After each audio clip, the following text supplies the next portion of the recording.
Hi, everyone. Judge Andrew Napolitano here for Judging Freedom. Today is Wednesday, January 23rd, 2025. Today is Thursday, January 23rd, 2025. Professor Gilbert Doctorow joins us now. Professor Doctorow, a pleasure, my dear friend, and thank you for taking the time to join us. Before we get into the latest from the Trump administration vis-a-vis Russia and the Kremlin reaction to it, in their swan songs at the State Department, former Secretary of State Tony Blinken, and in a comparable swan song, former National Security Advisor Jake Sullivan, each made the same claim that Ukraine is strong, stable, and on a path to joining NATO. Is this even remotely accurate?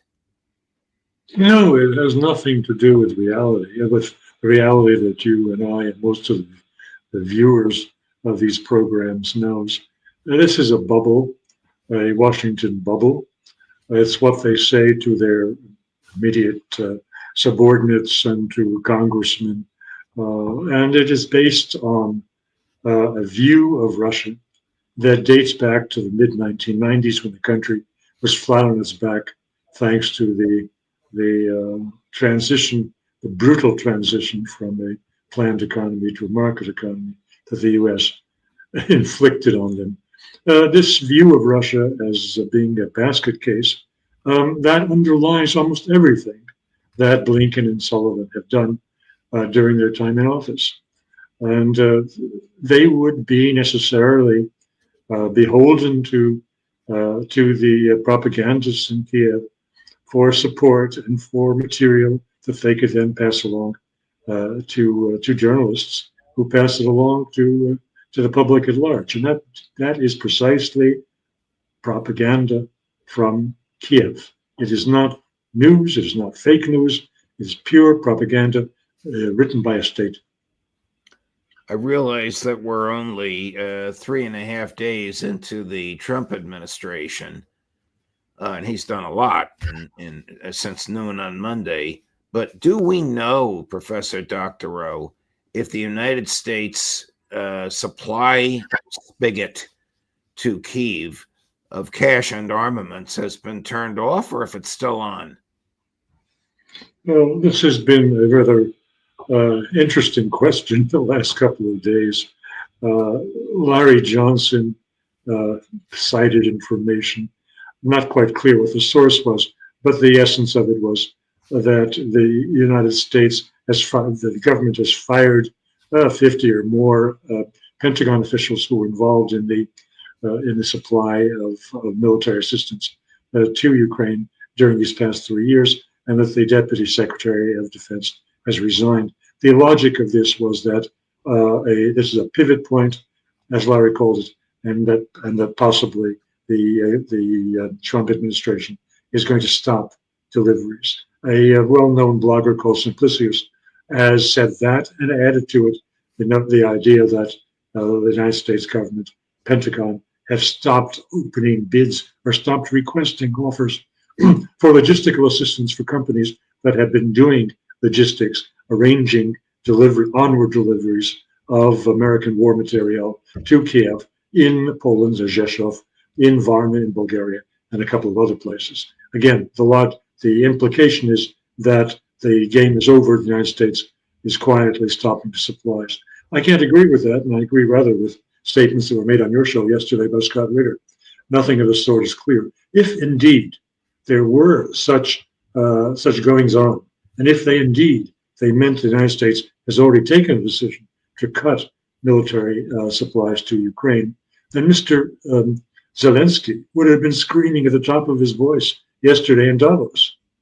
The man is extremely sensitive to such questions, and he wouldn't have been talking about the need for 200,000 Europeans to put boots on the ground in his country. He would have been talking about the American stab in the back. He wasn't. So I don't quite believe this. Sounds as though, inform me or correct me if I'm wrong. Pardon me. even if Trump wanted to stop this, it's not a like throwing off a light switch. There are so many different levels of suppliers involved from so many different parts of the world that it would take a while to shut it down completely. But your observation about President Zelensky at Davos is quite correct. He made a speech.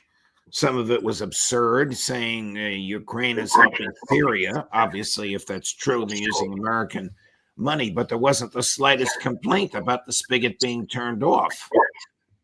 Yeah, that's the best case I can make. Of course, I don't claim that I'm right and others are wrong. No one knows for sure what the Trump administration is doing. I'm not sure the president knows what he's doing, because the words he had to on his Truth Social platform about his ultimatum to Vladimir Putin to enter into negotiations right now with Zelensky, with Kiev, or face these very sharp increase in American sanctions. This was completely off base. It was completely inconsistent with his prospective role as a peacemaker, because he knows, or should know, that these proposals are a non-starter with the Russians. Did he even know what he was talking about? Well, we don't know what he knew. Did he sound as though he knew what he was talking about when he threatened President Putin? I mean, what sanctions remain? He's going to put an embargo on uranium that American American utilities need to operate power plants. Yeah, well, the notion of sanctions was ridiculed on Russian television. With good reason. They had a good laugh at his expense. He made a number of absurd statements yesterday, ignorant statements yesterday, which were almost on the level of Madame or Frau Verbock, the Minister of Foreign Affairs of Germany, who has been notorious during her time in office for making. What did he say that was so absurd and laughable? Well, one thing that he mentioned in passing, that Spain is a member of BRICS. He mentioned that Russia had helped from the perspective of Russians. This was laughable. That Russia had assisted the United States to win the war. From the Russian perspective, 3/4, and not just the Russian perspective, all experts know that three-quarters of the Wehrmacht was engaged on the Eastern Front. So to speak about one helping the other, he's got it backwards. Then he spoke about 60 million lives lost in Russia. That's bad enough. 26 million is bad enough. But he pulled this number out of the sky. He should just be quiet, because he doesn't know what he's talking about, and he makes a fool of himself. Now, I don't want to leave the impression that Russian elites, because this is what we usually talk about, that they see no merit in Mr. Trump or entering into negotiations with him. They do. But they are fully aware of his weaknesses, of his vanity, and his disregard for facts. And they show that up. I'd just like to use this moment for a little side remark, because you know that I make heavy use of several key talk shows and analysis shows that are on Russian state television. And people write to me, well, where did you get this from? They ask me for a link, and I send them the link. And then they complain, it's just in Russian. Well, I can tell you with great pleasure that today, this is the second time I see it, and I posted the link up on my Substack platform. One of the premier Russian programs, 60 Minutes, which is hosted by a Russian Duma member, Yevgeny Popov, and his wife, that is now available in a voiceover that's put up on YouTube maybe an hour or two after the Russian original goes on Russian state television. So I would urge people to look at that, so they don't just have to listen to Gilbert Doctorow's rendition of what Russian news is saying. But coming back to what they're saying that Mr. Trump is doing them a great service by using a sledgehammer on the EU, because they know that he dislikes intensely supranational organizations, and he wants to deal with sovereign states, primarily with Germany in Europe. And for the Russians, that's a great service to them, because they also would like this solid block of 25 of the 27 EU member states that is anti-Russian. They'd like that broken up. They also see in Mr. Trump something else, a very big perspective for negotiations, not Ukraine. Ukraine they'll solve on their own, thank you very much, probably in the next few weeks, frankly. But they want to speak to Mr. Trump about Yalta II. They would like to divide the world with the United States, or let the United States offload those parts of the world which it can't maintain because it doesn't have the wherewithal.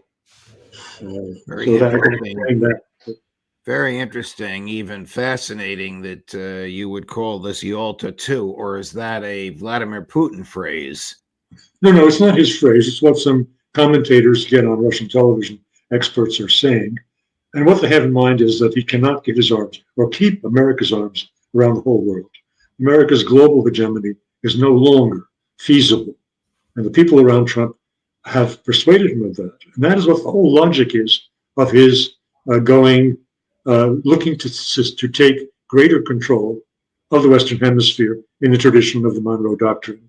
That's what the Greenland escapade is all about. That is what his bid to take over Canada and his pressure on Mexico and his seizing or intended seizure of the Panama Canal is to ensure that America has tight control over its hemisphere.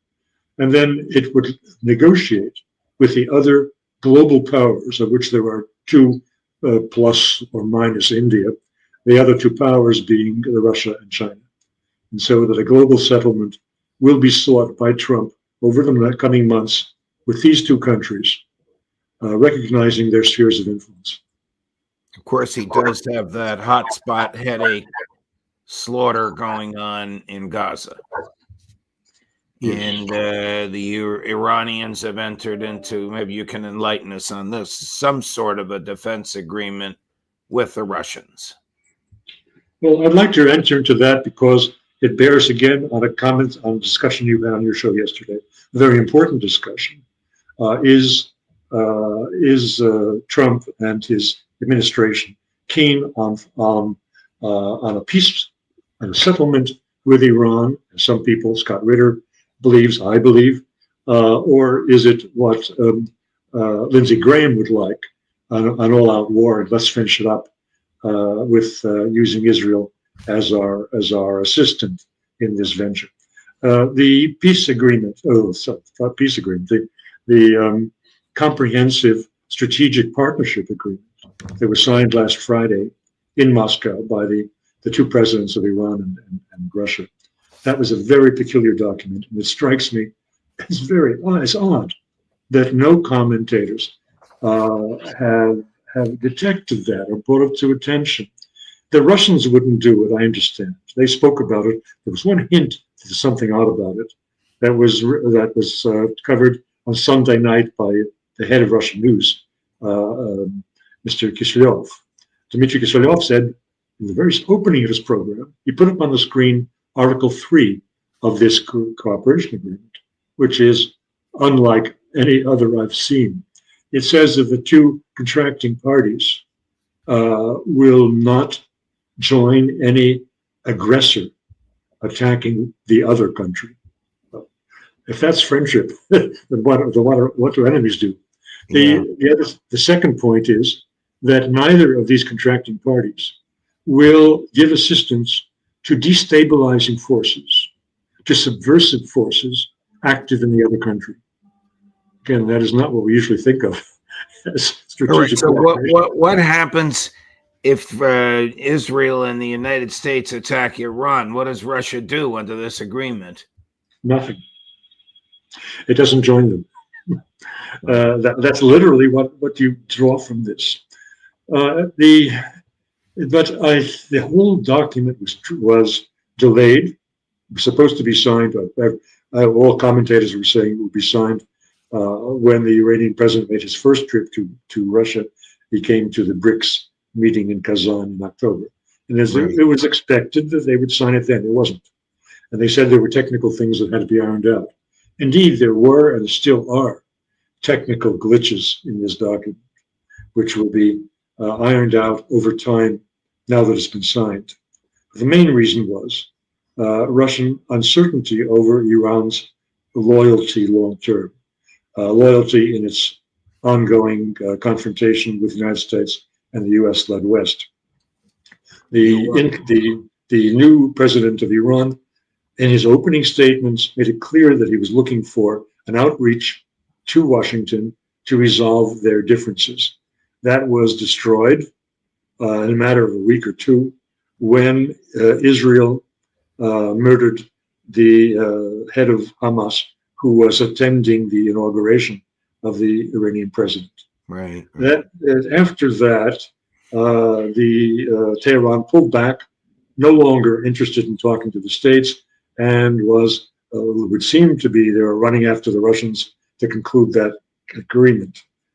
But I believe that there's been some back channel from the Trump group after his election to Tehran, an outreach saying, let's talk. Because the terms in this agreement are not only bizarre in Article 3, but they contain in them several articles further down, which look like they were written by Freedom House. It says that these contracting parties will do what they can to resist, to oppose international terrorism, extremism, international criminality, people trafficking or human trafficking, narcotics trafficking, valuables trafficking, all kinds of, well, it's a whole shopping list of all what the baddies all do. Right. Oh yes, they will oppose taking hostages.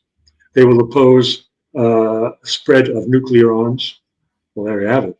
The Russians and the Iranians are on the same page as Washington saying no expansion of a list of nuclear countries, including Iran, of course.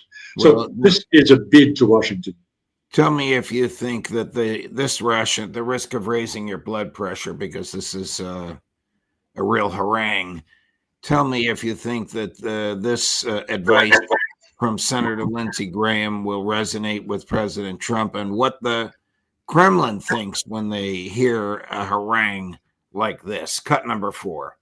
This war will never end with Hamas in charge of Gaza, right? Politically or militarily. Their days are numbered. And the next question for the world is, what do we do about the Iran nuclear program? That's where we're going to move to next.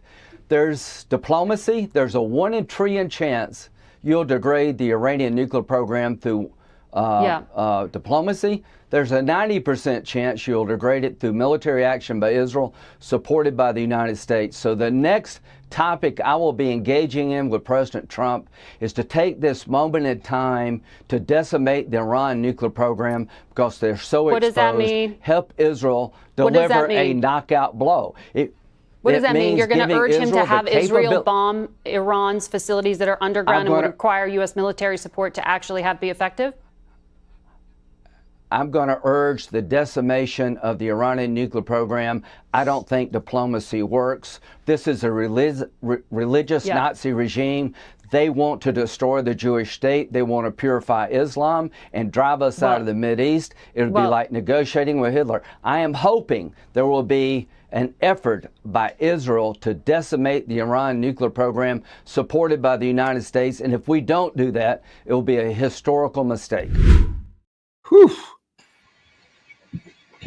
What are your thoughts after listening to that?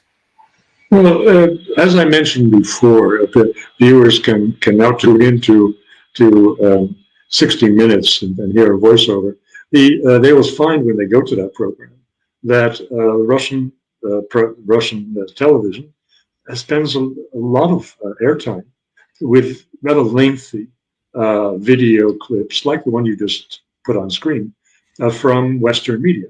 And in that context, Lindsey Graham is well known to Russian audiences. Just read Satan over his name. Hopefully he doesn't have open access to President Trump's year or World War III will be around the corner. Was there any reaction from the Kremlin as opposed to Russian elites on The Great Game and 60 Minutes, etc., from the Kremlin to Trump's threat to President Putin? No, none whatsoever. I don't think they want to get into a war of words with Trump. I think they want to go easy on him and wait till the opportune moment to schedule this summit. I think the opportune moment will be after they crushingly defeat the Ukrainian forces when its front line crumbles. And that can happen in the next few weeks. You don't have to wait so long. After that, they could arrange a meeting with Trump because the problem with Ukraine will be behind them. Professor Doctorow, thank you, my dear friend. Always a pleasure. You are our eyes and ears on the Kremlin, and is so deeply appreciated. We'll see you again next week. Right. Goodbye. Bye-bye. Coming up, remaining today at 12 noon, Senator Rand Paul. At 1 o'clock, Kevork Almassian. At 2 o'clock, Colonel Larry Wilkerson. At 3 o'clock, Professor John Mearsheimer. At 4 o'clock, Professor Jeffrey Sachs. And the worth waiting for at 4:30, Colonel Douglas McGregor. Judge Napolitano for Judging Freedom.